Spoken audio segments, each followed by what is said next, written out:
ইনকিলাব মঞ্চের মুখপাত্র ও ঢাকা আসনের স্বতন্ত্র প্রার্থী শরীফ ওসমান হাদীকে বহনকারী এয়ার অ্যাম্বুলেন্স সফলভাবে সিঙ্গাপুরে পৌঁছেছে।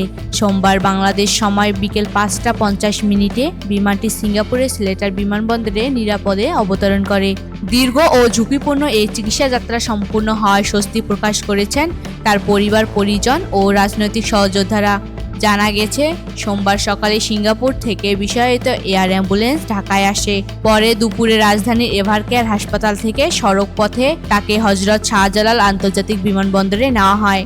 আনুমানিক ১:৩০টার দিকে তাকে এয়ার অ্যাম্বুলেন্সে স্থানান্তর করা হয়। প্রায় ৪ ঘন্টার উড্ডয়ন শেষে তাকে সিঙ্গাপুরে নেওয়া সম্ভব হয়। এই যাত্রায় তার সঙ্গে ছিলেন ছোট ভাই ওমর বিন হাদী এবং রাজনৈতিক সহকর্মী আমিনুল হাসান ফয়সাল।